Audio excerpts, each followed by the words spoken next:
symbol of excellence in sports entertainment.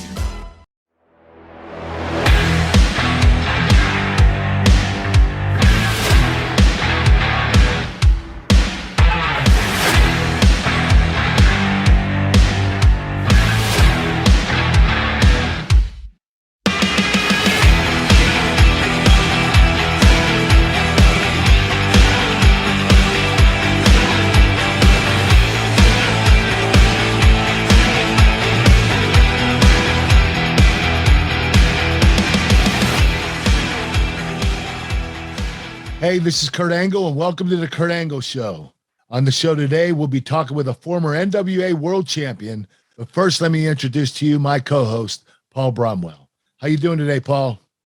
Kurt, I'm doing great, man. I'm really excited about today. We've had some amazing guests on the show lately between Ronda Rousey, Adam Cole. Last week, we had Brian Gewirtz, and now a former two-time NWA World Champion and a guy that I have a lot of admiration for. Nick Aldis. Hey, we had your wife, Mickie James, earlier this year, and now we have Nick Aldis. Nick, welcome to the show, my friend. Oh, thank you very much, Kurt. It's a pleasure to talk to you as always, and very, very humbled to be in such illustrious company. Thanks, Nick. Hey, Nick, listen, speaking of, we had Mickie James on the show earlier, and you got to tag team with her against Matt Cardona and Chelsea Green. I wanted to start off by asking how that whole experience was for you and Mickie. Yeah, it's fun. You know, we've done a couple of mixed tags here and there, but it's something that we tried to stay away from it earlier on in my career, because obviously she was so much more established than I was, earlier in my career, and I really wanted to make sure that I established myself, firmly, as my own person, before sort of just lumping in with her at any given moment. Obviously in TNA, there were times where guys like Vince Russo and Bruce and different people over the years would say, hey, what about doing something with y'all? And it would be always, I was always the one sort of a little bit resistant to it, because in my mind, I was like, I didn't want to be saddled as sort of Mickey's guy, as opposed to establishing myself, on my own merits. But now, obviously, I feel like I've done enough, and I've carved out enough of a career for myself and enough of a legacy of my own, where now it's fun. Like now we relish the idea of doing more stuff together, and actually we're really excited about the prospect of doing more stuff kind of as a duo, maybe down the road. But the mixed tags are fun. Not the easiest thing in the world to work, because you have to kind of tread the line, and Kurt knows about this. Like you have to sort of with women. Yeah. Right. Yeah. You have to, I have a certain sort of opinion about what's cool and what isn't, in terms of the physicality with men and women and things of that nature. And I realize that the business evolves and people have different opinions about it. But for me, I'm somewhat of a traditionalist. So I like to do it, but do it in a way that's tasteful and fun and entertaining for everybody, because ultimately we're trying to, take the audience on a ride. But this is where Kurt and I think have always been on the same page, is that, I always want wrestling to be presented as a serious sport too. Like I always wanted it to be, I wanted the in-ring action to be credible, and I wanted it to be considered, believable and taken seriously, so that people could suspend their disbelief. Well, you're only 35, Nick, and it feels like you've been on TV forever. You debuted for TNA in 2008, and you were only 22 years old. Looking back, were you ready for that opportunity? Short answer, no. This, Kurt, you were there. I broke into the business in 2005. I grew up in Norfolk, on the East Anglia in England. So if you look at a map of England, there's a little round bit on the East Coast that kind of juts out. That's where I was born and raised. And as luck would have it, the Knight family, who are well known now because of Paige, and obviously they made a movie about them, and the movie is really good.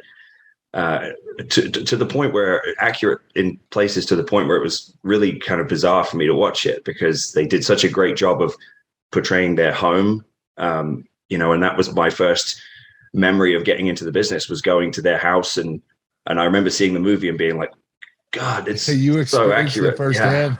Yeah. And, but I broke in with them, and, you know, they broke you in the hard way. Like they broke me in old school. It was, you know, the middle of summer, and it was take hundreds of bumps and, you know, run drills with each other on your back and conditioning stuff. And, you know, I remember puking, and I saw it as a sort of badge of honor. And I think that Ricky and Julia and the whole family, I think, you know, pretty early on, I think they sort of looked at me as like, you know, I was not a natural by any means, but they could tell that I wanted it, you know. And but needless to say, you know, that was 2005, and I managed to, I had a bit of a look, you know, I had a good body, and I was tall. And, you know, in British wrestling at that time, it was still, there was a lot of really good workers, really good seasoned guys like Robbie Brookside and Frankie Sloan and James Mason and people like that. But bodies was still not really a thing yet. Like, there wasn't a ton of physiques. So I managed to sort of get my foot in the door with All Star Wrestling, who were the number one promotion there. And I got in because I had a look, and I did the best I could. And I learned a lot because I was wrestling every day. You know, one of my first, I think it was my third ever singles match, was with Doug Williams. Because Doug had helped out at a school that I was training at in addition to the nights. And Doug had kind of earmarked me as like, this kid, you know, he wants it. And so Doug got me booked on a couple of shows. And Doug was the one who said, you need to go work for Brian Dixon. Like, you need to go work for All Star, because he at the time had the Butlins camps. He was running hundreds of shows a year. So for a 17, 18-year-old kid, I went from, you know, breaking in a year earlier to like wrestling 6 days a week. So I sort of jumped in with both feet, you know, pretty quick. And then I got the opportunity with Gladiators, and because of, and I did well on that show, you know, I won't take anything away from that. I was young for that too, but that was what got TNA's attention. And Kurt, I know that you told me yourself that you came over to do some media, and you saw me on that show. Yeah, but like, yeah, I loved you. Yeah. Yeah. And that was, you know, surreal to hear that from you, because, you know, you're one of my idols, right? Like, I've, you know, 10 years before, like, I'm a kid getting up at 1 o'clock in the morning UK time to watch the pay-per-views because I had to see him live. You know, I couldn't miss it. And, you know, a lot of those were you know, so it was, for me to hear this was just so kind of overwhelming.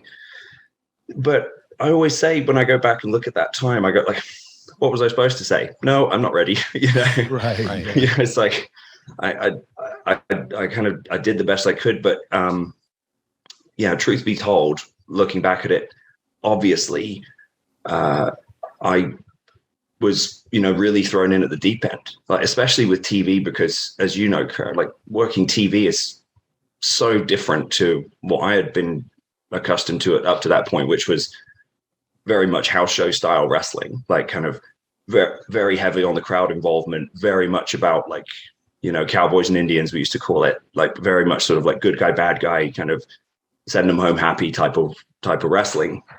And suddenly it's like, oh, you've got 4 minutes, you know, and I'm going, 4 minutes? Like, I don't even know how to do a 4-minute match. Like, you know, so yeah, in at the deep end. And I tried really hard to sort of adjust as quickly as I could. And I knew that everyone around me was working really hard to help me and accommodate me.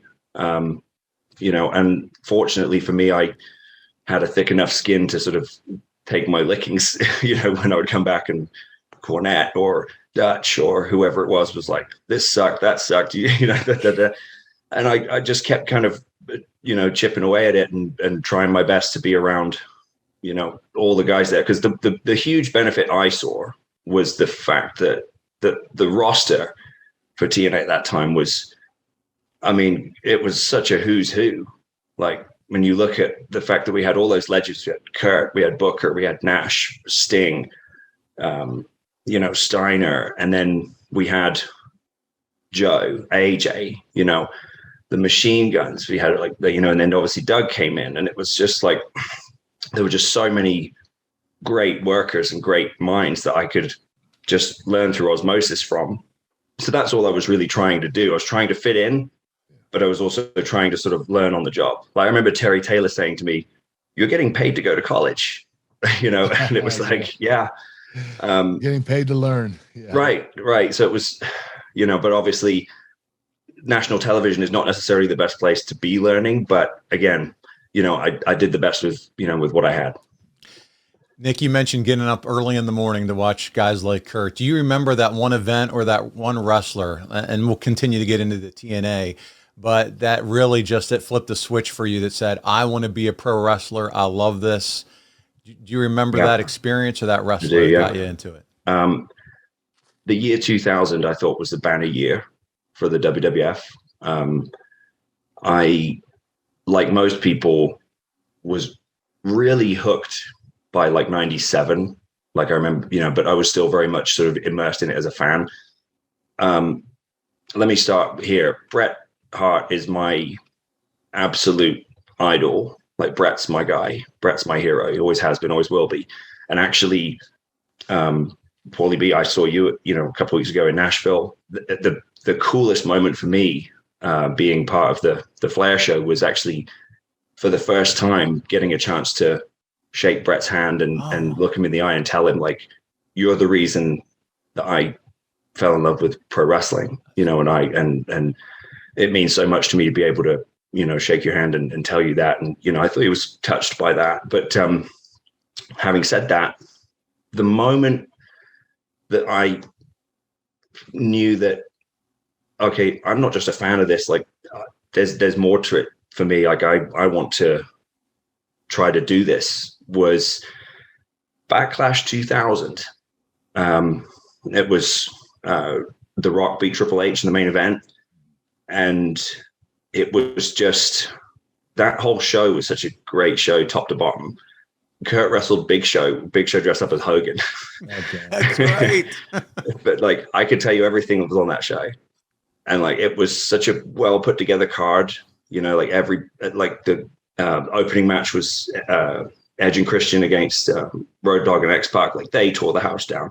And there's like Scotty 2 Hotty and Dean Malenko, and they tear the house down, and on it goes. And it was like every match on that card everyone was over. Everybody like told a great story. Every single match meant something, but nobody took away from the main event. And by the time you got to the main event, it's 4:00 in the morning, and I'm like on the edge of my seat going like, I realized that in that moment I always loved Rock. Like, I mean, of course, he's the ultimate, but there was a part of me that was starting to go, I know that Triple H is a bad guy, but there's something I really admire about this guy. And I'm looking at it, and immediately in my mind, I'm realistically going, well, I think I could be like him, like I could be because I knew, I think instinctively, that as a Brit, and just with my natural sort of personality, that I was going to have a better chance of being a heel and being a sort of cerebral, tactical kind of wrestler, and essentially kind of condition myself to be like, I'm going to be the guy to beat, as opposed to the hero conquering, American hero, winning the main event type of thing. Like I always sort of saw myself as, I want to be, Apollo, not Rocky. Like, I'm going to be the guy to beat. That's awesome.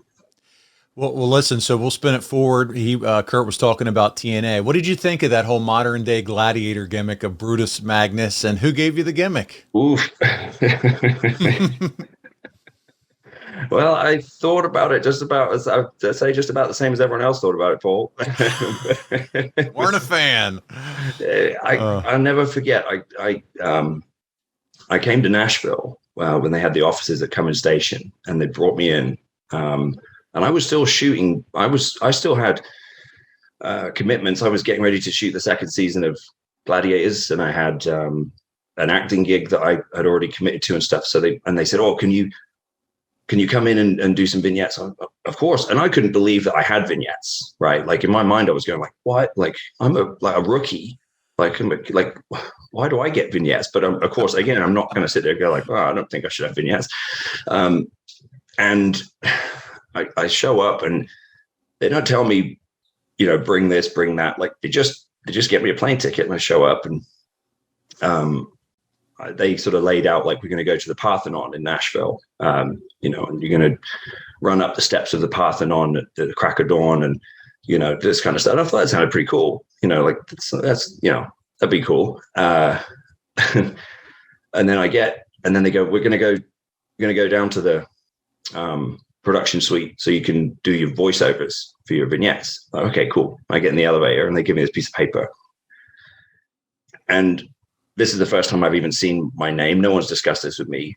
And at the top of the page, it says in big capital letters, Brutus Magnus.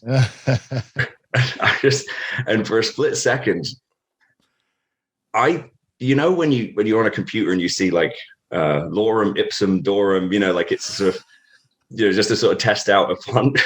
Yeah. For a split second, a part of me went, I wonder if it's just a thing. And then like this, this pit in my stomach just started. And as I'm going down in the lift, it occurs to me, oh, that's my name. And I'm panicking and I'm sort of looking around like, am I able to say anything about this? Do I get to say, and of course I didn't. And it was what it was. And so you didn't make up the name, right? Huh? They made it up for you. Oh yeah. Dixie made it. That's what I was told.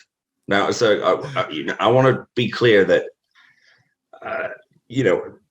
there was a lot of, as you know, Kurt, like there were a lot of, at that point in TNA, there were sort of two definitive kind of groups. It was kind of like Jeff's team and then there was Dixie's team. And, and so I was immediately sort of painted as like, oh, Dixie loves this guy and blah, blah, blah. So I love you. The first guy that mentioned my name to me was Dutch, and Dutch, typical Dutch, just goes, "Hey, what do you think of your name?" Dutch. And I kind of, and obviously I'm brand new, and I'm just trying to, not get any heat. So I just go, "Well, it's not what I was expecting." He's like, "So it's okay, you can say it sucks." And then he's like, he said, have you tried to get it changed? I went, oh, no. Like, he goes, okay, good. Because you know who came up with it, don't you? And I'm like, no, he said, Dixie came up with it. No. Oh, okay, then. Unfortunately, I later on managed to get the Brutus part taken away because I thought at least I could make something out of Magnus, like I didn't love that either, but I was like, well, I could do something with that. It was better than Brutus Magnus. Magnus was better, yes. Right. In 2009, anything with Brutus was just never going to work. And so looking back on it, it's like that. I give Russo shit about this now because we're comfortable enough to say that. But the thing that was frustrating to me was it was so obvious that like someone had obviously smartened him up and said, oh, they've signed this kid and he's on this TV show Gladiators. And Vince had no clue what that meant. He clearly had never seen the show. Okay. Because it was like, no, it's American Gladiators. It's just the British version. And the whole reason I stood out on that show was because I was acting like a pro wrestler. Yes, you were. That's like because I remember you telling me that you came over and you're flipping through the channels in the hotel and you see this, and you see the show and I'm cutting a promo because I was the only one who cut promos. Yeah. Like everyone else did sort of serious interviews like they were at the Olympics or something, Man. Definitely. Yeah. And I was like, oh, this is sports entertainment. I get what this is supposed to be. So I'm just doing like pro wrestling 101 sort of stuff. And of course, like the producers are just losing their mind. And I remember you saying like, I saw this and immediately went, this kid has to be a wrestler. Like there's no way that, or at least a wrestling fan. But clearly there was a disconnect there because Vince thought that I was, Spartacus or something. So but it all worked out in the end because fortunately they realized that gimmick wasn't going anywhere. And before it had a chance to kill me off completely, they said, we're going to repackage you. We're going to bring in Doug Williams. We're going to make you guys the British Invasion and I was just like, oh, thank God. Because I was drowning. Well, TNA was really big in England, and I remember the crowds when we would tour there. Can you explain it? I think there was less of a bias with the UK fans in terms of like they were willing to give TNA a chance. Like there wasn't this sort of there wasn't this immediately like, oh, it's number 2, you know, it's not as good as WWE. It's sort of a wannabe promotion. Like there was a lot of that sort of sentiment, you know, in the US. And I think in the UK, first of all, there was a huge affinity for Mick Foley, for you, for Sting, for Steiner, you know, Booker T. Like those guys meant a lot to the British fans. And I think that, you know, the other thing was it had very good television placement in the UK. It was on Bravo to start with, and then it moved to... It wasn't on Challenge. paid TV, right? It was on regular TV? It was... you had to have, I guess, the equivalent of sort of basic cable. Like it wasn't on a broadcast channel by any means, but yeah, it was a free. You didn't have to have Sky Sports, Gotcha. which was a paid package, you know, that WWE was on, so it was more accessible. And I think that for that reason, and for, you know, they had a good time slot. They were on a lot. I think they did quite a lot of reruns. I think so. There was a visibility to it, right. And I think crucially, and I think this is where JB, you know, Jerry Borash gets, you know, needs to get a lot of credit, is that Borash made a point to really acknowledge the UK fans and create content and messaging that really sort of acknowledged their enthusiasm for the product. Like, and in turn, the British fans, you know, gave back in kind, because not to say that WWE did not acknowledge them, but there was a feeling, I think, for a long time that the British fans always get like, we get a special pay-per-view that's just for the UK. And, you know, we get a sort of, you know, we don't get the show, right? But if you look, you know, shortly thereafter, they did start doing Raw, you know, yeah, they would take Raw tapings and stuff like that over there. And I think that JB, you know, really made a point to go, the UK is our best market. Like we need to, and, you know, let's play our strongest hand. And obviously that benefited me because they were actively looking for British talent because of the fact that the British fans had, you know, responded to the product so well. So I always was aware of that. I was always very grateful for that. Well, Nick, you had just mentioned it. You said the British invasion was formed, and you were thankful for that. So it's you, Doug Williams, Rob Terry, and you go on to win the IWGP tag titles with Williams in a tables match. Those tag titles are a big deal in the business. We all know that. Was that one of your career highlights up to that point? I knew it had a bit of an asterisk next to it, to be honest. You know, there was this sort of, oh, New Japan don't want to recognize it, or, you know, right away there was a sort of a little bit of a stigma attached to it. Obviously, look, I was very grateful, you know, and yes, it does mean a lot to be able on paper to say, like, 'cause, you know, I went on to win the GHC tag titles with Samoa Joe. So I had in my career, I've had the IWGP tag belts, the GHC tag belts, and the TNA tag belts. So, you know, on paper, it's cool. Like I've got, you know, in terms of championships, I've been fortunate. I've had quite a decorated career.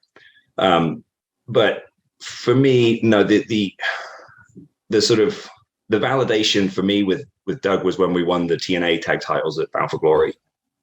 Like, because it was that sort of acknowledgement of, I think that was in October of 2009. So, you know, I'm looking back and sort of thinking, okay, in January of 2009, I had this, you know, albatross gimmick, like, you know, felt like I was on the block pretty quickly.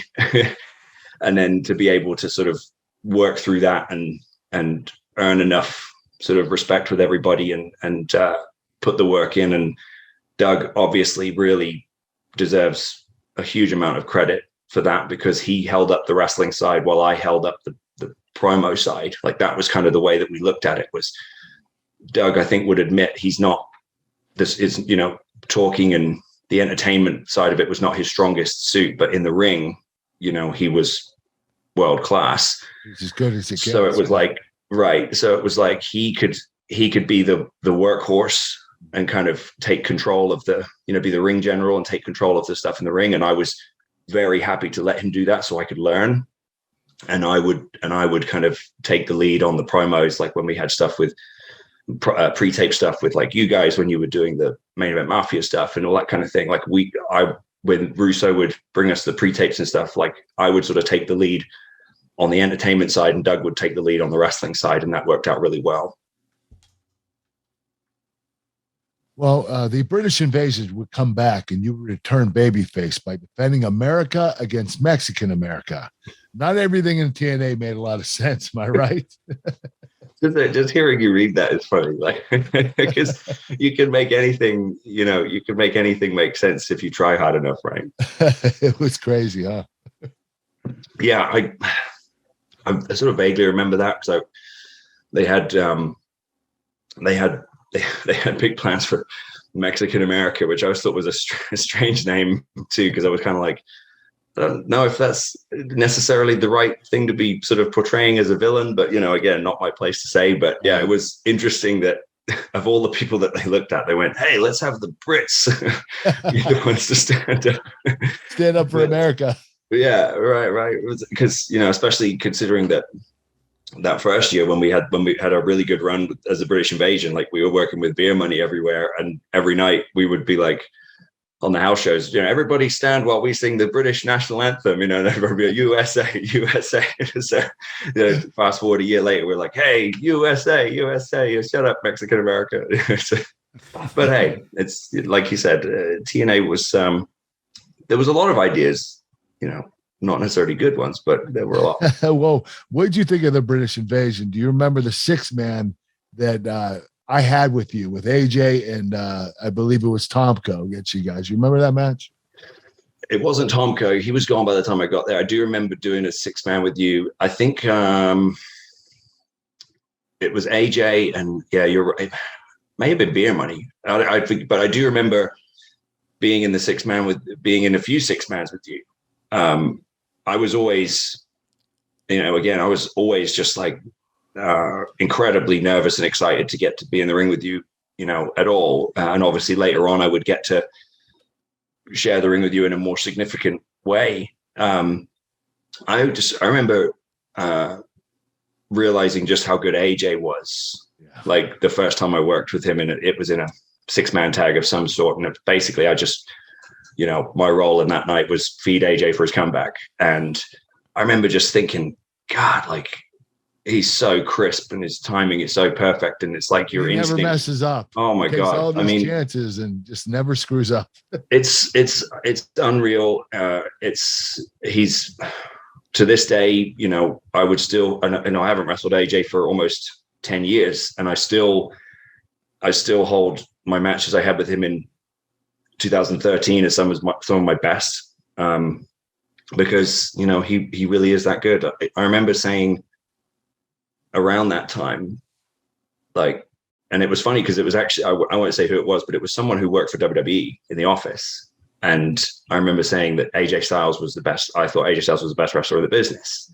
And they kind of scoffed him, you know, like, and I remember thinking, you'll see, you know, and like, because I knew enough at that point to know, like, I've been in with some of the best ever.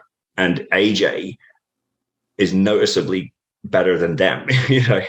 And then when you were saying it, it was like, look, if Kurt Angle is saying that this guy's the best, like, you know, there's really no more conversation to be had. And so obviously, you know, fast forward to a few years later and he shows up at WWE and just, you know, immediately just slots straight in as a top guy and just, you know, just shows everyone who he was. He's a standard bearer, man. He's the best performer of his generation. He definitely is. Yeah, well, Nick, as we fast forward through the story here, Rob Terry, he splits from the group. You dropped the Brutus name. I know, got to be super excited. You mentioned that earlier. How ready were you for that to finally change? I was ready at that point. I loved my time in the tag team because I always believed that being in a tag team was a very good way for a rookie, for like a young kid.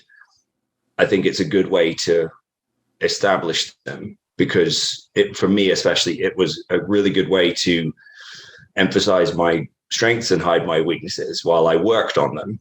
But by the time I was given a chance to, work single, I wanted to. I wanted to change my look, and I wanted to get away from the British flag and the sort of, pigeonholed sort of gimmick, because I was very grateful, because I knew that it at the end of the day, you want your spot. Like, you want to have a good spot on the card, and we did, but with the British Invasion. Like, we got married to Beer Money, who were arguably the hottest act in the company. So I was very grateful that I got so much experience, and was put in a position where my match was getting a good reaction. It wasn't anything to do with me, but I was there.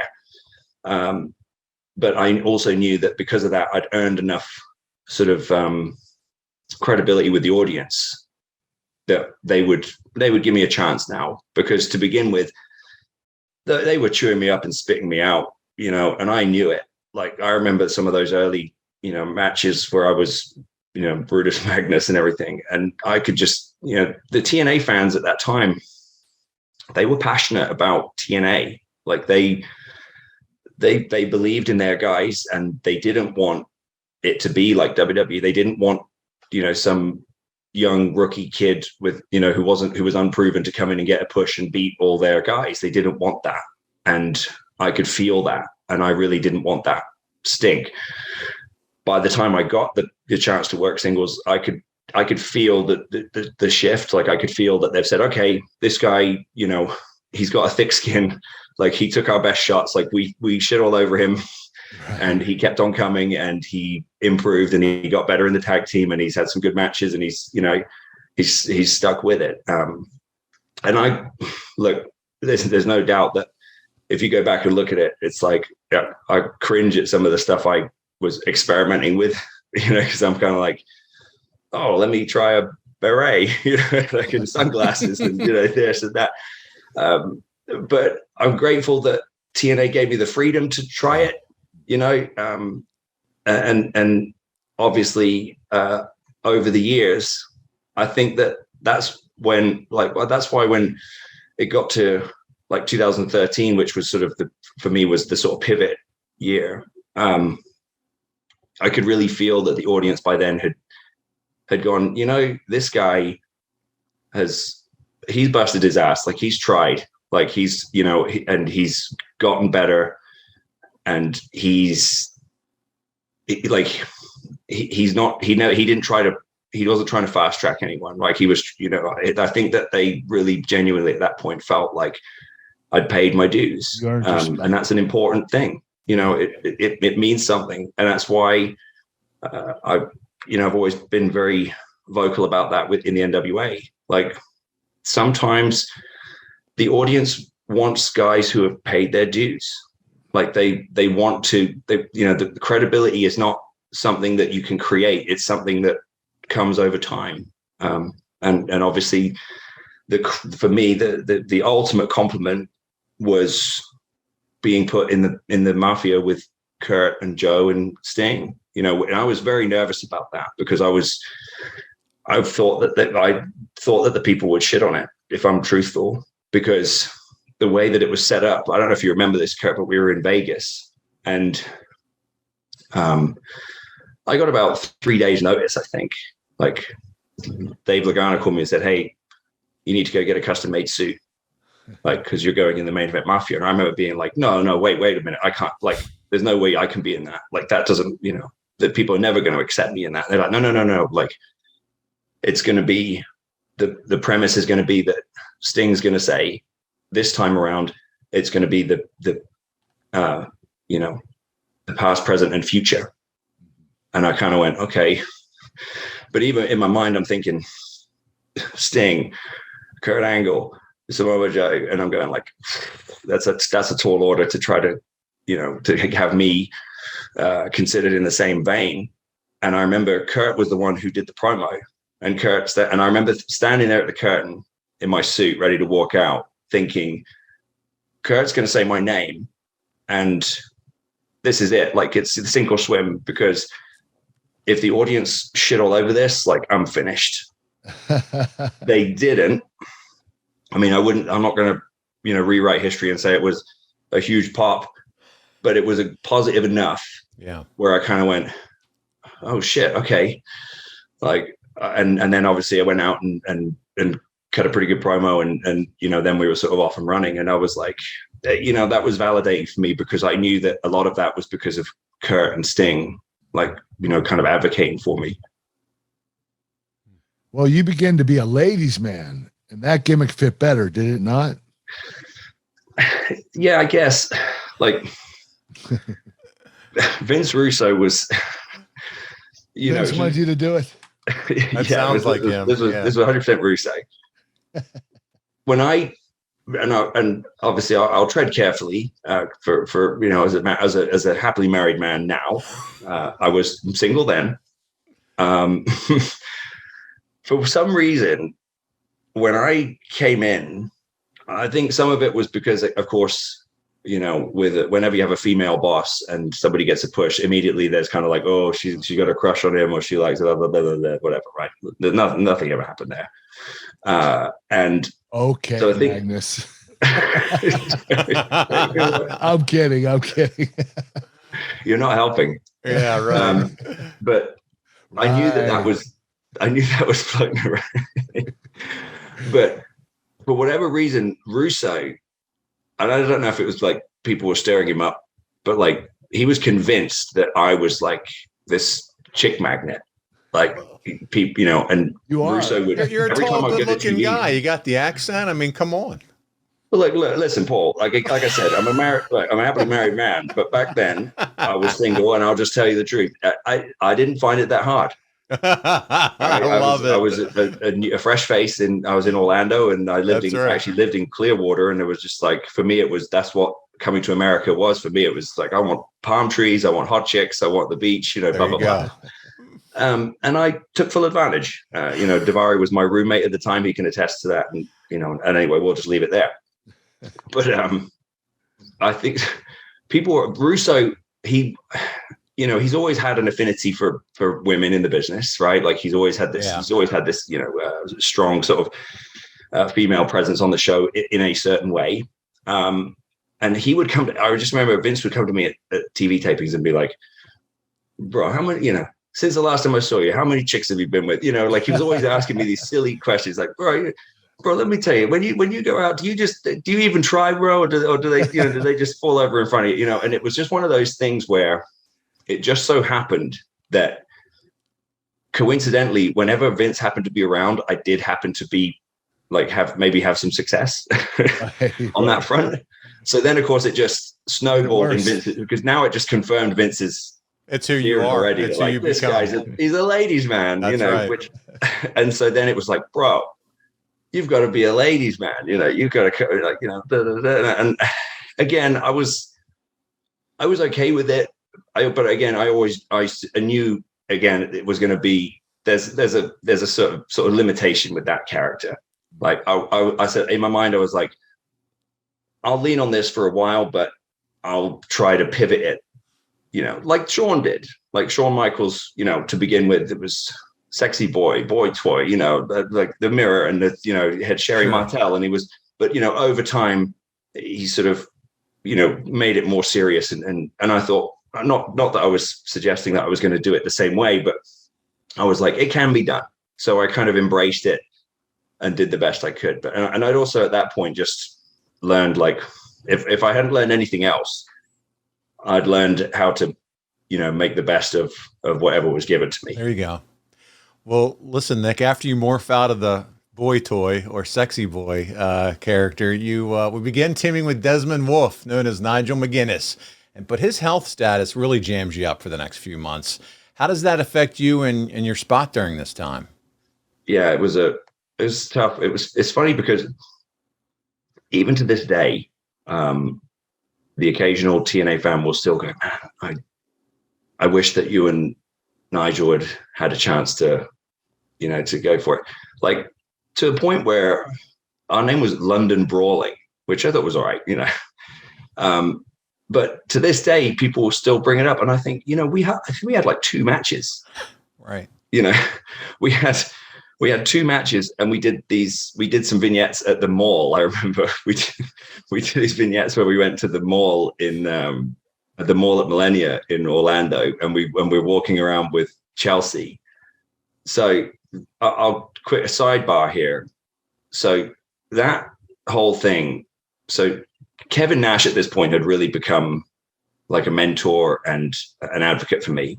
I was very fortunate to get to spend quite a bit of time with Kev around this time. And one night we're in the Ale House or Fridays, one of those, and Dixie is in there and with Kev and Russo and a couple of people, and I stop by, as you do, on the way out to sort of make sure you say hello and show your respect, whatever. And Nash, slightly inebriated, so basically then sort of just goes off to Dixie and Russo and says, look, you're not doing enough with this guy. Here's what you need to do with him. You need to find a chick, not a wrestling chick, like a real genuine, like model looking chick. You need to let him put him in a suit. He goes, this motherfucker's James Bond, like how Nash's voice. But he's like, you need to make this guy James Bond. Put a hot chick with him. Like lays out the whole thing. And in my mind, I'm like, fuck, that's really good. Yeah. and Dixie's nodding along and Russo's nodding along. And then like the next taping's like Nigel shows up, and Nigel's got Chelsea with him, and he's got like the whole deal. And I'm like, wow. And I remember Nash looking at me and going, do you see why I don't pitch ideas for other people? Wow. But obviously somewhere along the way they went, well, let's put them together. And it, look, it was funny because it was an unfortunate situation with Nigel's, health. And obviously he's talked about that now, but I was collateral damage in that for a little bit. But again, I was confident enough at that point. I'd learned how to be patient.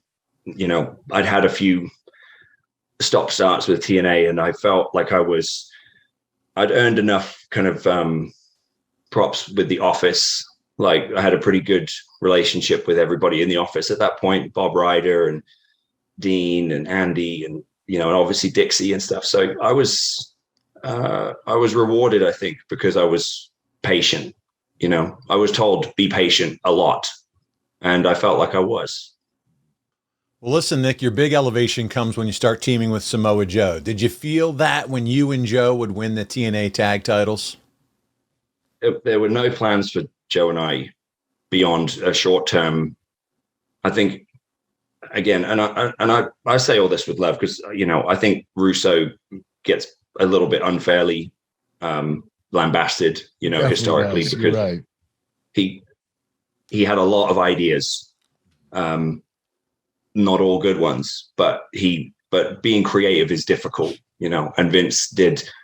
The one thing I would say, and I think anyone who's worked for Vince would, especially guys like me who weren't stars, will say that Vince did try his best to get everybody on the show. And Vince, he did like this idea of unlikely tag teams. That was one of Vince's kind of go-to things, like the odd couple. Yeah. And I think that, so they, hey, what about you and Samoa Joe? And Russo legit said to me, and I said to Vince, not in a combative way, I said, so what are you thinking for this team with me and Joe? And he goes, well, bro, you're pissed off. He's pissed off. So I figured you could be pissed off together. And me and Joe just sort of looked at each other and went, all right. And that was it. And we channeled that. We channeled that energy. Like, I remember we went out, and I forget who our first match was with, but it was like a tournament, whatever. And that was the first time in my career where I could feel like a difference in the audience, where the audience were kind of like, oh, I like this. Like, this is like, I'm kind of seeing something new sort of happening here. And if you go back and look at that match when me and Joe, because I was such a big fan of Joe's, like I love Joe's work. I loved his matches with you. You know, I loved his matches with Kenta Kobashi, and you know, so I was already such a fan of his, and so I could tell that Joe was not necessarily particularly enthusiastic about being stuck with me. So I really went out of my way to be like, I've got all these great ideas, you know, and it was basically me just inserting myself into Joe's established stuff. Okay. So like, hey, Joe, you know, you do that thing where you do the squisher in the corner and then the Inzaguri. Why don't you do that and then throw him out to me and I'll do the elbow off? You know, I was basically just taking all of his stuff and just kind of inserting myself around him. Yeah. So it was, I showed him a lot of respect in that sense. And then I think he started to get excited about it because it was like, I wasn't thinking me, I was thinking we. Yeah. And I think that as a result, he got a shot in the arm, and it was, I did everything. Like I said, I sort of based everything around his offense, which then reminded everybody just how great Joe is, because he was, you know, mismanaged at times at TNA. Like he was misused and he knew it and the audience knew it. And the audience, I think the reason that the audience responded so positively is because they were kind of like, this is the Samoa Joe we fucking want. Right. You know? And as a result, I got the rub. Like, and I'm perfectly secure enough to admit that. Like, I got the rub from Joe because Joe was over. And then people started going, I like this dynamic between these two. They're so unlikely. And then Taz gave this great call on commentary where he said, like, the Porsche and the tank. And that, you know, he got really, like, you could, you know, I could always tell. I've always been big on commentary. So I would always listen. I would always watch my segments back and listen to the commentators, because if the commentators were enthusiastic, I could tell they were into it. I knew it was working. Mm-hmm. If they were goofing around and, you know, sort of doing their best to just try to make it entertaining, I knew it wasn't working. Right. And when I could hear Mike and Taz like getting into this and being like, oh, these combination offense from these guys, and you know, and then Taz being like, it's like the Porsche and the tank, you know. And I remember thinking, okay, like if it's getting over with Taz, right, like it must be pretty good because he's seen a lot of wrestling. He's got to watch every show, you know. And it was for me, teaming with Joe was absolutely the sort of the catalyst for me. It was my level up moment. Well, you're a major part of the Aces and Eights gimmick, with the TNA pushed heavily as an opposing babyface. It would eventually lead to you becoming entering the new main event Mafia with me, Sting, and Samoa Joe, which we talked about earlier. Was it quite a rub to be in that group? I mean, it was the ultimate rub, you know that. I mean, I like I said earlier, sorry, I jumped ahead, but I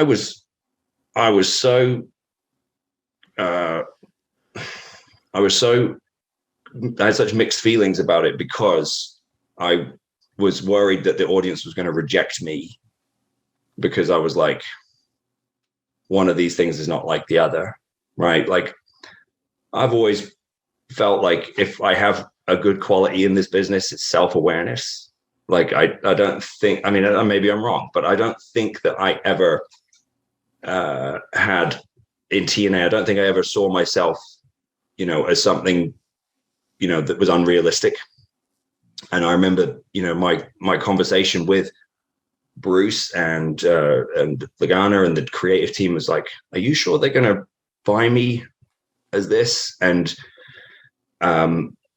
Bruce was like, they will if you fucking believe that they will, you know. And that was that. And I remember standing back there, like I said, and you sort of going, the fourth member is Magnus, you know. And I remember thinking, oh, please God, don't boo, you know.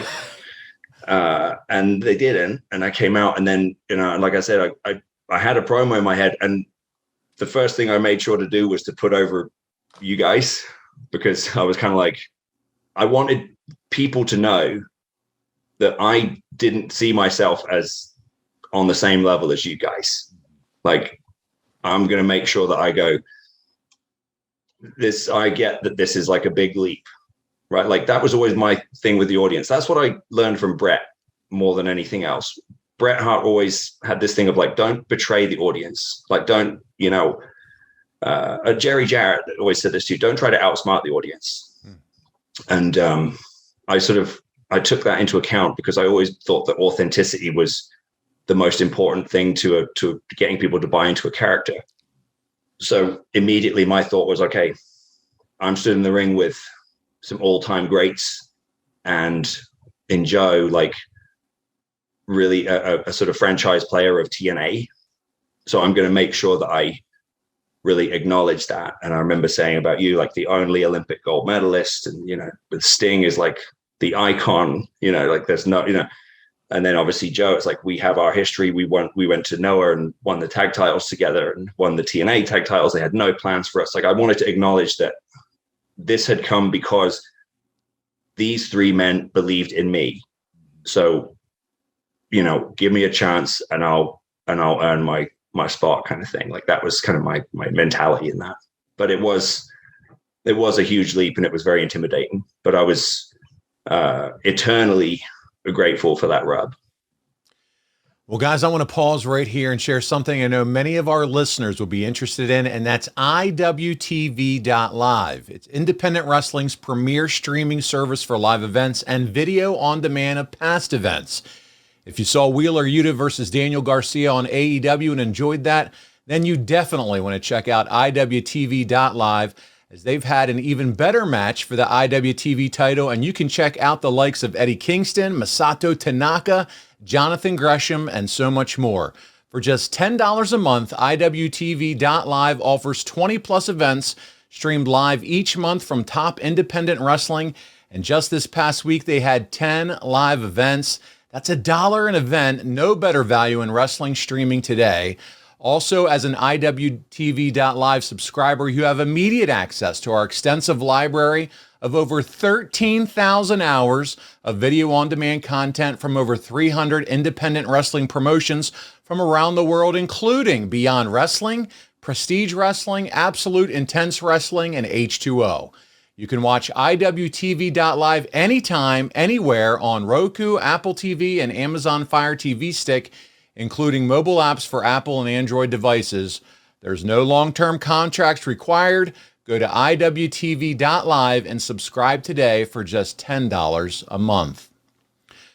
So, Nick, you were able to defeat Sting at Bound for Glory in a mutual respect match when Sting tapped to the King's Lynn Cloverleaf. This is big time for you, is it not? Without question, the biggest sort of step forward for me. The thing I remember the most about that day was actually it involved Kurt, because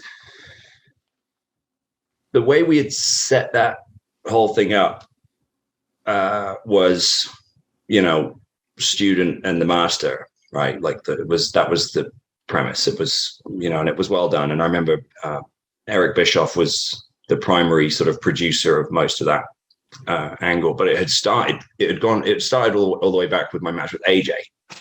And I'd had this very good match with AJ in St. Louis, where I'd lost.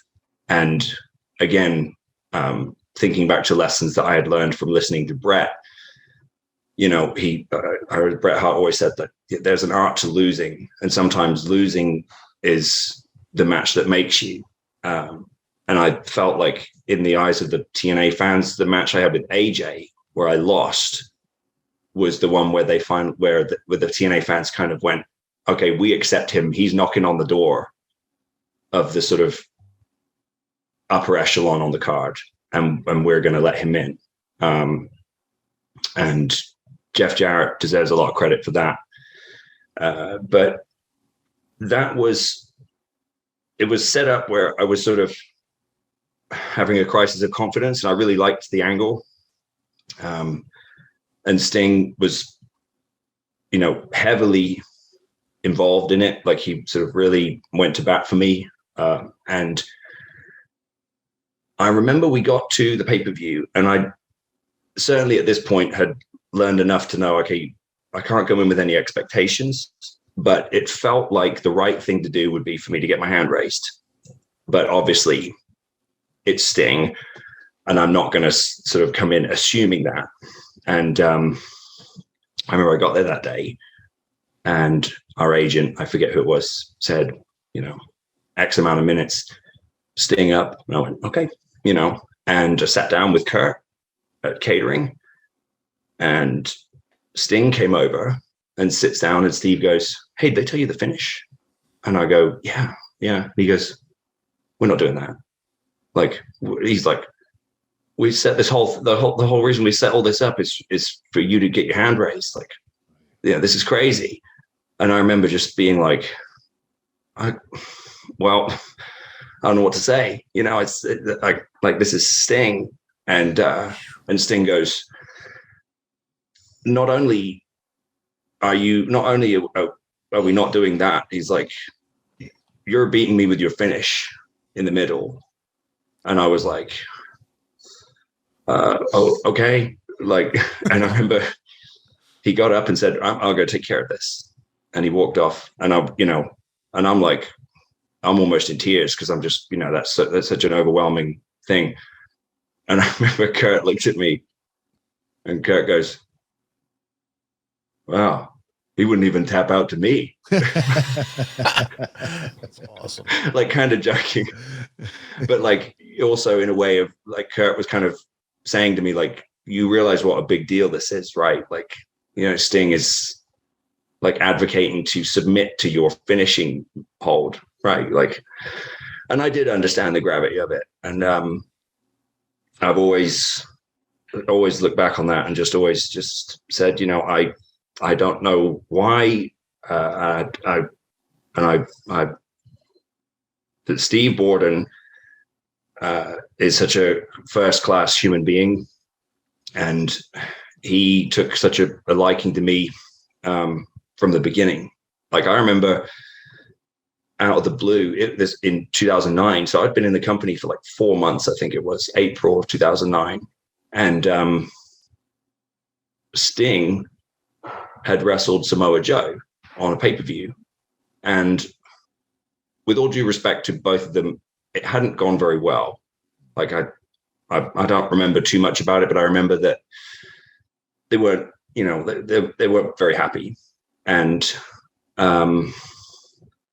this was back in the day where they would still send out the formats ahead of time, and I got the formats, and I was just fully expecting us to be doing something as British Invasion, and I'm looking through it, and I get to the segment where I see British Invasion music and entrance, but it says Doug Williams and Rob Terry versus whoever. And I remember thinking, wait, what? Like, are they replacing me with Rob? Like, am I like at ringside now? Like, what the hell's going on? Like, and I remember thinking, and I'm looking through, like, I'm not even on the show, like, what's going on?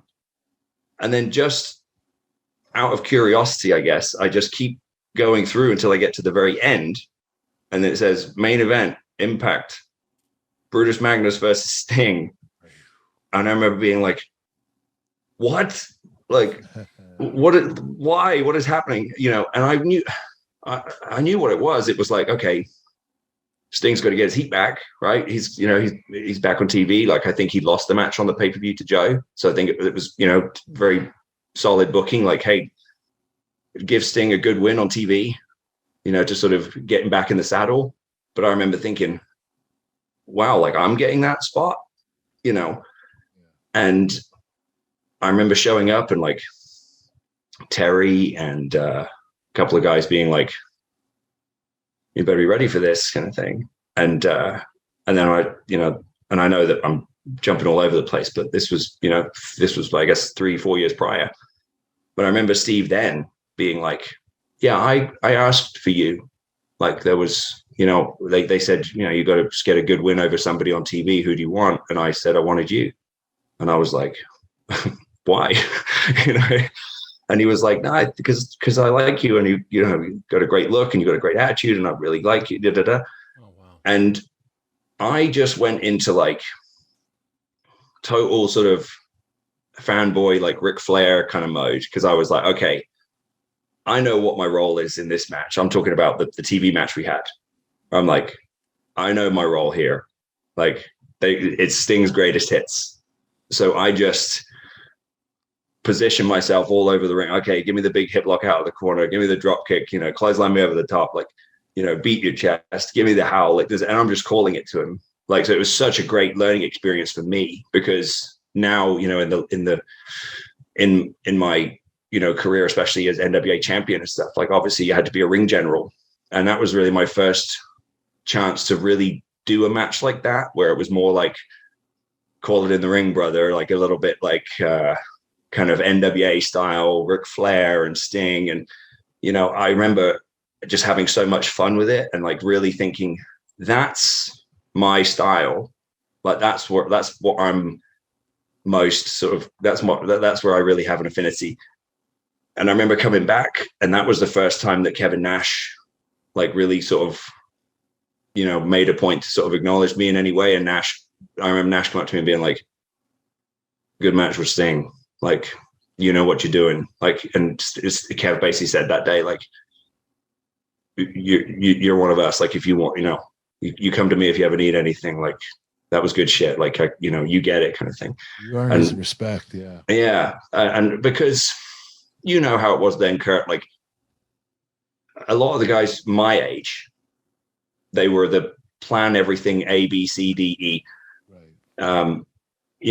Very high spot oriented, very much like, if something goes wrong, just do it again. That type of mentality, that very sort of pre-planned, choreographed sort of style. Like that was the majority of my generation.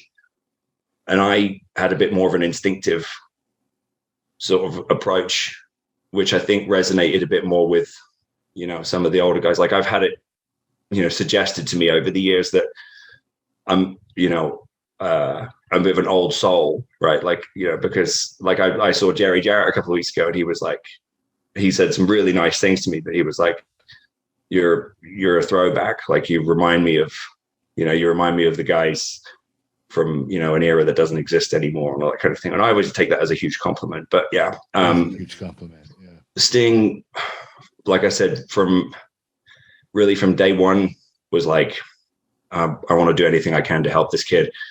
And obviously it culminated in the ultimate sort of sign of respect, which was Sting doing the honors for me at Bound for Glory in San Diego. Oh, you defeat me in the TNA World Title Tournament in the semifinals, and turn heel in the finals to defeat Jeff Hardy, and join Team Dixie to earn your first world title. How big of a deal is this for you? I had a feeling that I might, be getting a chance, but again, wasn't fully sure. I will say, obviously it meant the world to me. It still does, mainly because of the names that I, like you just said, I get a win over you in the semis, and then Jeff Hardy, who was at that point in time, Jeff Hardy was without question the top babyface in TNA. People do not realize how important Jeff Hardy was to TNA's business. I do, because I was on the house shows, and I knew that I was on house shows where if Jeff Hardy hadn't been on the show likely would have been canceled. They're like Jeff. He's one of my all-time favorite opponents. He's, he has that thing. And I think Brett has it. And I think that there are certain guys who have certain, like a connection with their fans that is different to just being over. Right. Like I always used to say, like, and I've felt this way about Brett too, that they had fans that would throw themselves in front of a train for them. Like they had fans that were so dedicated to them. And Jeff was definitely one of them. But yeah, the fact that I was able to, get my hand raised in matches that involved, such legends of our industry was such a huge thing. And to, look, to get the world title is like, this Kurt, like, I mean, yours is it doesn't even compare because you got the WWF title, at a point where WWF's business was as arguably as big as it's ever been. So it wasn't the same thing, but you suddenly go, oh shit, like this falls on my shoulders now, like I'm the champion of the company. That doesn't necessarily mean like you're the most over guy or like you're supposed to draw the houses and stuff, but you have a responsibility. And that's what I knew. I was kind of like, winning the title is not the end, it's the beginning, right? Like in the movie, winning the title is the end of the movie. Right. In the business, getting the title is just the beginning. Like now the real work begins. And for me, I was 26, I think. So it's still so green. And I remember Kurt having a sort of come to Jesus with me on some house shows we had in the Northeast, because I was sick. I was really sick. I had the flu really bad.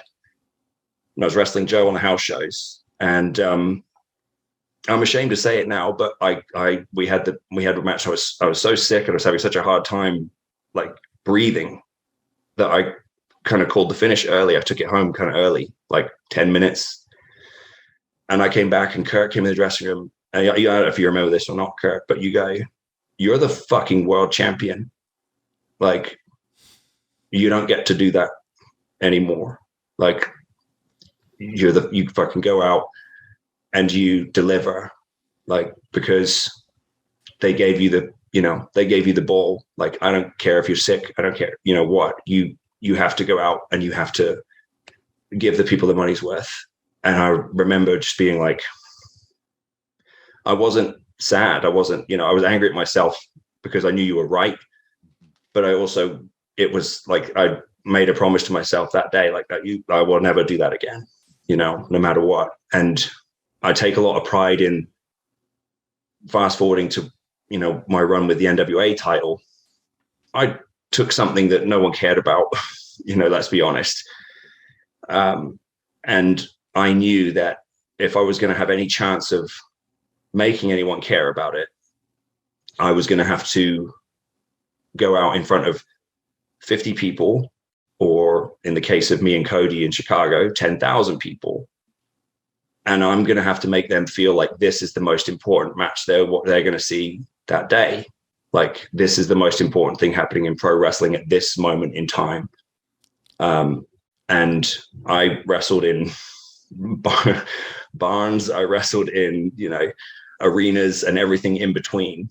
I wrestled a whole host of guys, some of whom were very good, some of whom went on to get signed with NXT or AEW or Ring of Honor or New Japan. And, I defended the title in China, Australia, Puerto Rico, all over Europe, and obviously all across the US.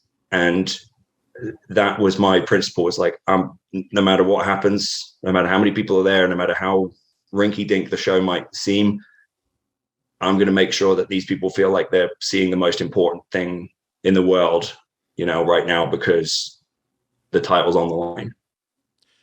Well, Nick, I'm glad you didn't let Kurt's speech ruin you, mess you up. He was right. Listen, he had to, because he was 100% right. And I needed, he wasn't saying it like to be mean. He was saying it like, don't fuck this up. Well, hey, I get the same speech from time to time after we hit done record. He said, you're my fucking co-host. If you mess this podcast up again. So listen, I get it. It's just not you. It's all of us that work with. Just tell him you're going to stretch him if he keeps badmouthing. Yeah, right. He has a high standard. He's an Olympic gold medalist. I get it. Now, in all seriousness, though, we were talking about pressure and the pressure to deliver and the pressure of being, holding that world title. But, buddy, you also had to defeat and go against AJ Styles in his last match in TNA. Talk about the pressure with that, man. Yeah, it's a period that it's just like I've tried not to beat myself up about it, because I accept that the majority of that situation was out of my control. My biggest, it's not even a regret because it wasn't something that I did. But when I think back on that time, like I won the title in December in Orlando.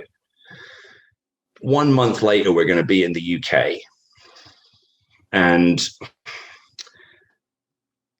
call me crazy, but for me, the obvious thing was always like, is there not some way we can put this off for 4 weeks and I can win the title in London or Manchester? Like Manchester was always such a good town for me.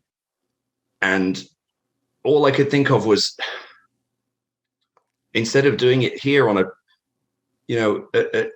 at Universal Studios, it's like, could we not figure out a way to and look, I was okay with the heel turn. Like they wanted me to be this corporate champion with Dixie and everything. And I was totally cool with that. But I was like, well, we're going to tape like 2 episodes in Manchester and 2 in London. So my argument, my suggestion was, can I not win it in Manchester and get the big babyface like moment and then turn heel in London, and get it would have been a huge babyface moment and then a huge heel moment. I was kind of, and because of, they were adamant, like, no, we've got to wrap up this stuff with AJ because his contract is up and, and so on and so forth. And obviously, look, it was not my place to say. It wasn't my decision to make. I sort of pled the case, but it wasn't a good match. It wasn't anything. It was just a whole load of nothing. And I'd had some good matches with AJ, so it's sad that was the end of it. And I felt like it was a little unfair to me, only in the sense that I knew how much this was going to hurt people, to say, like, for AJ to be, for his exit from the company to be this way. And I knew that even though, on a logical level, the people knew that I didn't have anything to do with it, I was still going to be associated with it, and I knew that was going to be that was going to be difficult for me to overcome. And I think in the end, that is what happened. I think, like, in people's eyes, they had such a love and respect for AJ, and he represented that brand, that I ended up representing all the things that they didn't like, even though it wasn't, my choice, obviously. But hey, you play the hand you got dealt. Like, that's the way I looked at it. And I did what I was instructed to do. Now listen, Nick, you would leave the company after 8 years in late June of 15. And I guess, at that point it could have been a contract, time to move on, but you eventually returned to TNA as part of the GFW invasion. What were some of the differences coming back to TNA this time around? I think that, Jeff had the best intentions with GFW, but his heart wasn't really in it. And obviously now, knowing what we know now, I didn't know at the time. We know that Jeff was, having some personal issues with addiction. And, I don't want to harp on that too much. So I just treated it as, let's just see what happens.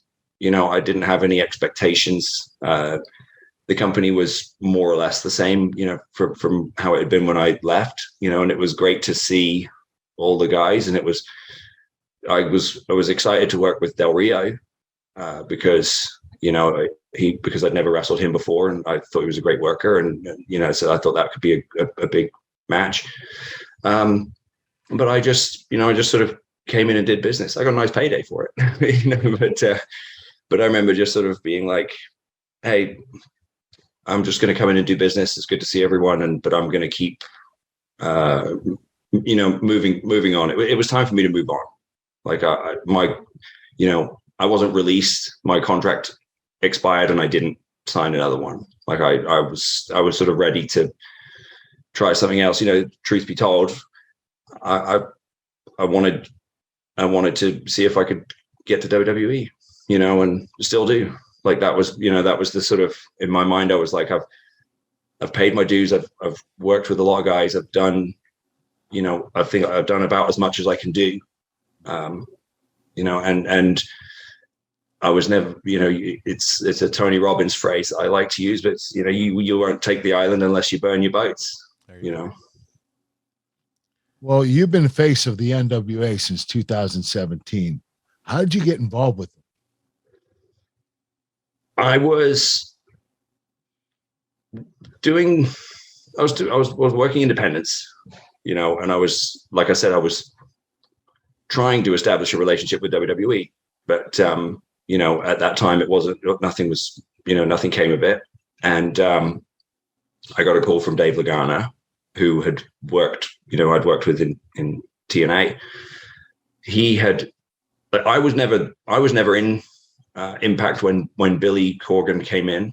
Like his first day in TNA was literally my last day. Like the first time I met Billy, apart from a one time apparently where I met him somewhere with Borash, but I was so drunk I don't really remember. But apart from that one time, the first time I met Billy in a professional sense was literally on my last day in the company. So obviously, it wasn't like it was not awkward, but he sort of knew, okay, well, you're leaving, I'm coming in anyway. Good to meet you, and best of luck, kind of thing.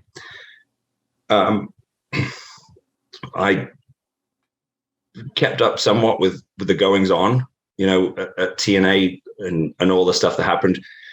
So I knew that Billy had been involved, and then there had been some sort of, conflict and dispute and whatever. Anyway, he's left, and I remember seeing something about Billy Corgan's bought the NWA, and I remember thinking, okay, well, that's interesting. I wonder what he plans to do with it. And then my phone rang, and Lagana basically sort of loosely explained that like they were going to try something different, and they were going to try to sort of reignite the NWA brand. And they said, we thought of you. Like, we think that you'd be a good fit. Are you interested? And I sort of went, okay. And I've always liked combat sports. Like, Kurt and I have watched a couple of UFC pay-per-views together and stuff like that over the years. And I love boxing. And it was right around that time that we had just had Mayweather, McGregor. And then right after that was Canelo and Triple G. And I remember talking about that to Lagana and Billy and saying, I just bought 2 boxing pay-per-views back to back in the space of a month for 2 totally different reasons.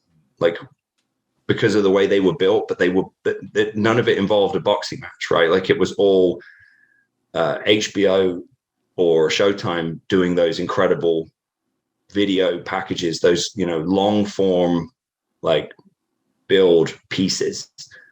And I remember citing those and going, these combat sports are doing pro wrestling better than pro wrestling now, because pro wrestling is focusing so much on just having a good match, right? Like wrestler A versus wrestler B, and they're going to have a really good match and do a load of cool spots. And to me, the beauty of the business was always in the anticipation. It was always in the creating the anticipation for the match. Like, everybody knew that Kurt Angle and Shawn Michaels was going to be a fucking classic, but if they'd have just booked it and then not, and that was that, like, and that, and you guys just show up on the day and shake hands and wrestle, it would have still been great, but it wouldn't have been what it was. Really was good. Yeah. Right. Yeah. And like, I remember the package for you and Shawn, where you're talking about, like, in 1996, where I won the gold medal, people are telling me about this guy, Shawn Michaels. And, to even suggest that you're the greatest wrestler is an insult to me and everything I stand for. It was real. Yeah. Right.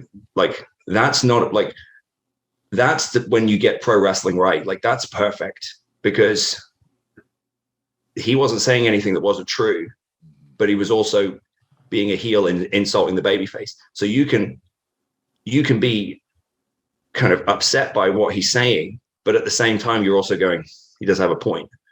And then by the end of it, you're going, well, I have to see this match. You know, I have no, like, I can't miss it.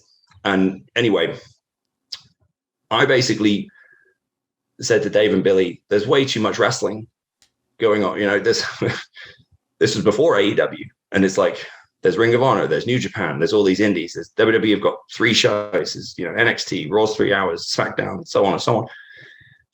I said,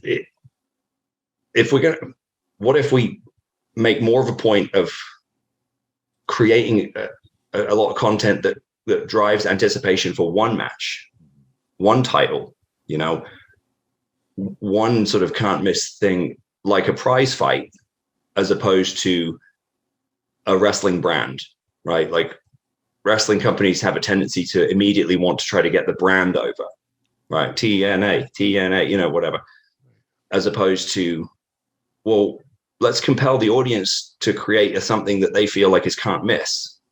And so that's how the 10 Pounds of Gold series was conceived, because I was like, watch this HBO piece on Canelo and Triple G. It's totally different to Mayweather and McGregor. They're not bragging about how much money they make. They're not like insulting each other. They're talking about how they train and how you know, they're willing to put everything on the line to prove that they're the best guy, and, you know, accepting their flaws and saying, I'm going to beat this guy and here's how, and all this kind of thing. And I remember just being like, both of these approaches hooked me in totally different ways. Can we try something like this? So I had a very heavy hand in it from day one. And I think that's how we got people's attention, because we didn't try to bullshit them and pretend to be something we weren't. We didn't pretend like the NWA title is the most prestigious title, you know, like, and these guys are millionaires and they're so, you know, so we were like, hey, this belt has a shitload of history behind it, right? That, like, this belt means a hell of a lot to a hell of a lot of people, but we know that it hasn't necessarily been portrayed in the greatest light recently. Give us a chance to remind you why it's a big fucking deal. Yeah. Like, that's the way I looked at it. And that's how the 10 Pounds of Gold series started. Well, guys, real quick, I want to talk about reliability. Nick, you've talked about being reliable. It is so important in life, and I don't know about you, but when it comes to my automobile, getting it to where I need to on time and without a hiccup is paramount. But unfortunately, that's not always the case. And that, my friends, is where CarShield provides the solution. CarShield makes it easy and affordable to protect your car from expensive repairs. I know, because they've done it for me, and that's just for starters. They're the #1 auto protection company in the U.S., and they offer protection plans for around $100 a month. The plan covers more parts than ever before, whether your car has 5,000 miles or 150,000 miles. And let me tell you how simple it is to get your car fixed. When you need a repair, you choose the mechanic, and CarShield's administrators handle the rest. That's it. You don't have to deal with the paperwork or headaches. You're taken care of. Same goes if your car breaks down and you're stuck on the side of the road. Plans through CarShield also include coast-to-coast roadside assistance. CarShield administrators are there for you with rental car options and trip reimbursements at no extra cost. So get your coverage locked in today, and if you lock in that price right now, it will never go up. That means as long as you own your car, no matter how old it is, you're protected from the rising cost of parts and repairs. So listen, CarShield protects my wallet from expensive car repairs, and they'll do the same for you. Go to carshield.com/podcast to start your plan and lock in your pricing forever. That's carshield.com/podcast. A deductible may apply. So Nick, we Beautiful talked about transition, Paulie B. Hell of a transition there. You like it. Thank you. The master of the segue. So listen, Nick, we talked about it as we introduced you on the show. 2-time NWA champ. To me, you've been the face. You have been the brand for the NWA. We talked a little about, you mentioned it, your battle with Cody Rhodes in front of 10,000 at All In. And then you dropped the title to Trevor Murdoch after 1,043 days. But some news came out recently about Billy Corgan and you maybe not being on the best of terms of late. So what's going on? Well, what's happening? Is any kind of new developments going on? Where are you at with everything with the NWA, Nick?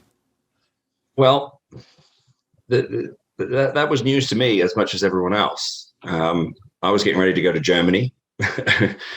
for some shows over there. I won a 4-way match for number 1 contendership, and that was the last I knew of it. And suddenly, out of the blue, I'm hearing that Billy went on the radio and had a lot of stuff to say. I can't speak for him. I never have and never will. I believe we've achieved a hell of a lot together. I always thought of it as we, not me. I always felt like I acknowledged his responsibility for, my growth and success, because, again, my philosophy on the NWA was, well, it's basically a philosophy for wrestling, and if there are any young wrestlers out there who give a shit what I think, if you believe it, they believe it, right? Like, if you give a shit, the audience would give a shit. If you don't, then you're wasting everybody's time and you aren't going to do anything, and you're not going to make any money. So I took a lot of pride in, like I said, from day one, my thing was, I'm going to defend this title as many places as I can. I'm going to go all over the world to do it. And fortunately, the promoters kept calling. I mean, the calls were coming in like thick and fast. And I took a lot of pride in, I trained with Harley Race, so Harley, he said, like, you have to go out and you have to close the show. You have to follow everything else. You have to make everybody believe that there's a chance that that whoever it is can beat you, but you also have to make them realize at the end of the night why you're the world champion, and I felt like I did all those things. I'm not going to apologize for being good at my job. And I'm not going to apologize for, anyone else having difficulty to follow me. It's shit. I had to follow Kurt Angle, Right. like I said, I got the strap in TNA, and I had to try to live up to standards set by Kurt and AJ and Jeff and Bobby Roode, and, so look, I don't think what he said was fair, and that's all there is to it. But I don't want to harp on it, because it's his company. He can do whatever the hell he wants with it. And I believe I was the best world champion of the modern era. And all I wanted was to basically, to be in a position that I had earned, and that was it. So as far as sort of where we're at now, I've kept a low profile, I've kept my head down. I'm in the best shape of my life. I feel great. And, I am on the card in St. Louis. I understand that it's me and Flip, and I intend to tear the house down and show everybody why I'm the franchise. But, as far as me and Billy go, he's a complicated guy. And we've had a very good relationship for the majority of the 5 years we've been working together. But it's a business relationship. So, I have to respect his decision. And like I said, all I can do is maximize the minutes that I get and do the most with, the opportunity that's presented to me, be it here or elsewhere. But my biggest, for me, like, I was loyal to the NWA when I had opportunities to go elsewhere. my loyalty is to my fans. Like, your responsibility is to the audience. Again, something that I learned from Brett. You know, your responsibility is to the audience. And I take a lot of pride in that. When I'm on the card, people will know, even if they're not my biggest fan, or if they feel like I'm not flashy enough, I don't do enough high flying stuff, I don't do enough high spots, so, you know, I'm not extroverted enough for some people's taste, maybe, whatever the case may be. I do feel like I want the audience to know and respect that whenever I'm on the card, that they will get quality and they will get, you know, my best, you know, every single time. I've earned that, and I've delivered on that promise for 15 years now, and that's not going to stop anytime soon. Nick, are you under a contract, or is it more of a handshake? I'm under contract. Okay. All right. I am under contract to the NWA as of now. Yeah.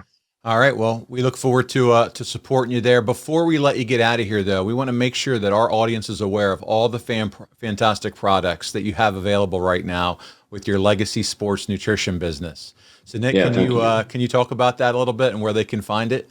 Yeah, no, I appreciate it.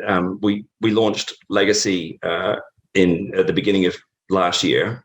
It was something I'd always wanted to do, but I finally had the opportunity to do it during lockdown, actually, you know, during the pandemic, which was, you know, turning a negative into a positive. And so I was finally able to sort of get everything in place and knuckle down with it and work on the formulas and everything like that. And we've been blown away by the response. You know, it's not an easy industry to crack. You know, it's a very competitive market, as Kurt knows. But we've had a great deal of success, you know, in a short period of time. I've got some pretty lofty goals for the company that are going to require a hell of a lot of elbow grease on my part. But since we've launched, we've managed to remain in the top 5% of traffic for e-commerce stores, you know, of the same age as us, which we take a lot of pride in. Most importantly, we have a repeat customer rate of over 85%. So what that tells me is that, you know, the people who we are reaching and the people who are trusting us, you know, and parting with their hard-earned money for our products are returning for the most part, because the products they work, you know, they're effective, they're very high quality.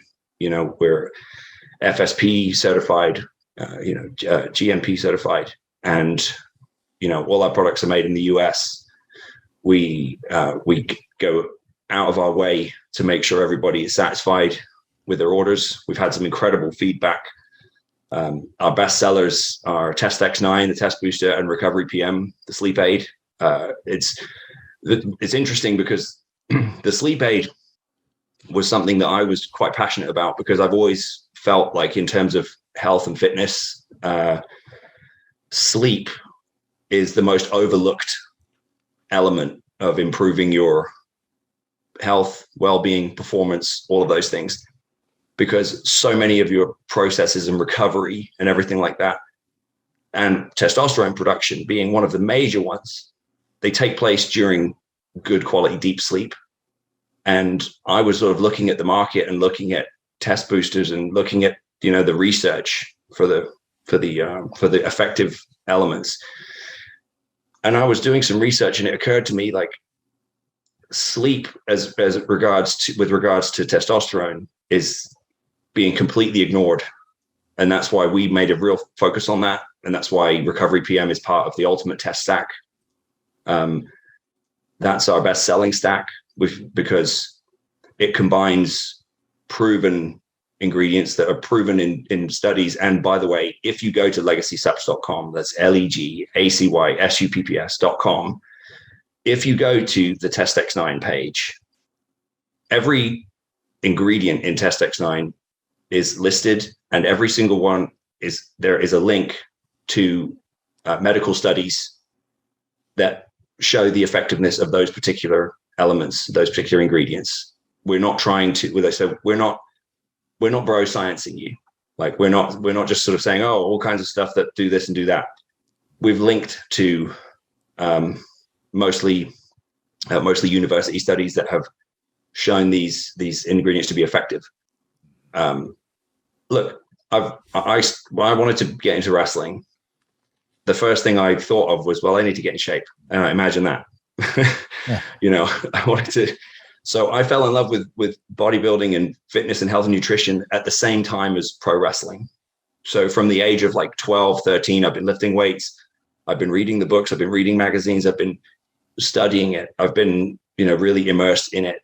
And so this is not, it's not a money grab.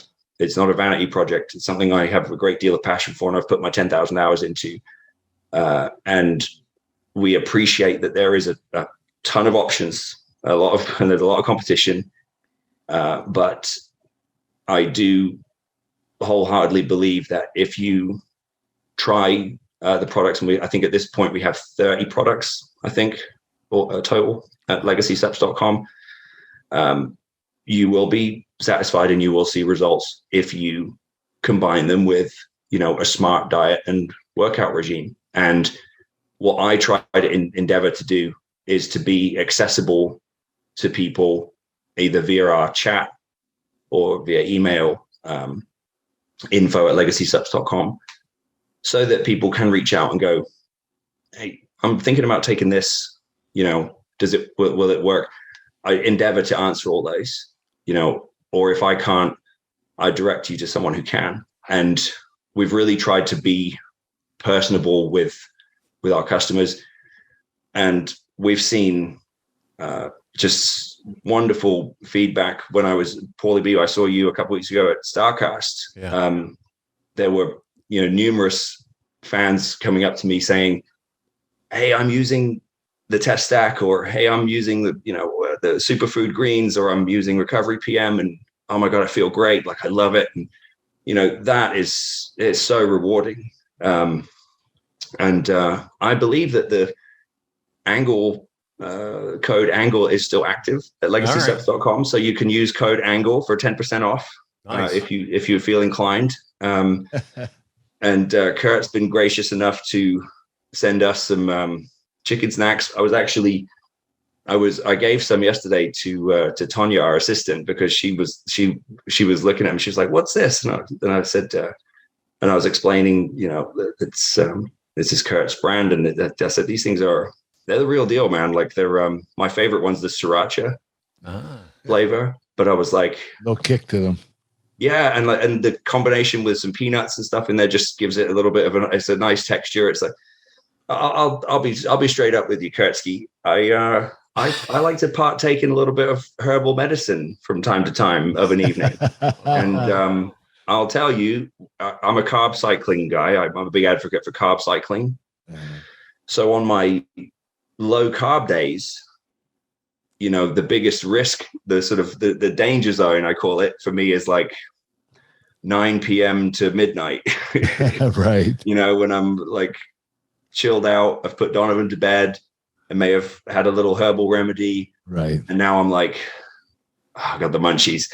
And chicken snacks is my go-to. That's my favorite. That's my go-to when I'm trying to be strict, but also, you know, satisfy that craving. And awesome, Nick. they are awesome. And thank you. We've talked offline a bit about this, about, you know, synergizing between our legacy customers and your physically fit nutrition customers and stuff like that. But yeah, it's really rewarding to have, you know, started and launched the brand. Mickey's heading up the women's line at herlegacy.com. And we're just super grateful. We've served customers, I think, in about 11 or 12 different countries already. And like I said, our repeat business is good. And we're now available on walmart.com. So we're chugging along. Like we've had some interest from some big retailers, and we're kind of working out the kinks. And obviously, you know, that, as you know, Kurt, there's a lot of paperwork and a lot of bureaucracy and stuff like that to, to get to that level where you can work with the big ticket retailers and stuff like that. But it's a challenge, and I'm loving it. I'm really rewarded by it. And I have, like I said, I have huge aspirations to turn the brand into a big success. Well, I hope you do, Nick. And I want to thank you for coming on the Kurt Angle Show today. Please say hello to your family for me, and take care and good luck in the future, my friend. Oh, well, likewise, Kurt. I love you to death, and Giovanna and the kids, and I'm very, very grateful for everything you've done for me, and I appreciate you giving me the time to come on your show. And it's always great talking to you. I love you, buddy. Love you too, man. Thank Take you, care. Nick. Appreciate it. Yeah. All right. There it is, Nick Aldis, Kurt, and a lot of stories, a lot to share, and good having him on this week. He can talk, man. He can talk. Yeah. You're getting A to Z from Nick, and we got it this week, buddy. But, man, what a great show. What a great story. And sounds like he really loves you and the family. But, buddy, listen, let's talk about next week. We're getting into SummerSlam. It's SummerSlam 02, probably one of my favorite SummerSlams of all time. And you open the show against the new opponent, Rey Mysterio. Hey, Jr. Ray. Yes. So that's going to be a lot of fun. We'll talk about that, and can't wait. But, hey, listen, let's get into it. Let's wrap it up. He just put over physicallyfit.com, buddy, and those chicken snacks. So not only are they good for all those trying to get healthy, but maybe if you're looking for a healthy option after you smoke the herbal enjoyment. This is the sriracha he was talking about. Chicken there you snacks, go. Sriracha flavor. Yep. These you can get them at physicallyfit.com. There are 11 different flavors. We have plant protein and chicken protein. So it's up to you. You make that choice. Order them. You can order them. If you want to get 20% off, use the code AnglePod. That's right. Or if you want 20% off forever, become a member online, right on our website, kurtanglebrand.com. There you go. I'm sorry, physicallyfit.com. Jeez. But hey, you said since you brought it up, you might as well transition right into it. What can they do at Kurt Angle Brand? KurtAngleBrand.com. We got cowboy hats. We have milk cartons. We have T-shirts, autographed photos, birthday cards, cameo voice messages. That's the best. We got them all. The cameos Go are the on best. the website, order whatever you want, and I'll have it sent to you. The cameos are where it's at. I'm telling you, go check it out, KurtAngleBrand.com. Wildcat belts, get that Real American Hero belt. I'm telling you, one left. That's it. You have one crack at owning history, owning something that's only 5 have ever been made, so check it out. And then we are 1 week away, Kurt, 6 days away from the big wrestling night in Wisconsin. We're at the Timber Rattlers. Kurt and I's hotel rooms have been locked in. The schedule's been locked down. Are you ready to throw out that first pitch? I'm ready to do it, brother. Yes, sir. All right. So we're going to have a lot of fun. If you've been thinking about it, do it. This is the last chance you got. We're going to be there for a pregame podcast, and Kurt and I are looking forward to seeing you there. Listen, that's going to wrap us up this week. On behalf of your Olympic hero, Kurt Angle, this is Paul Bromwell. We'll see you right back here next week on The Kurt Angle Show.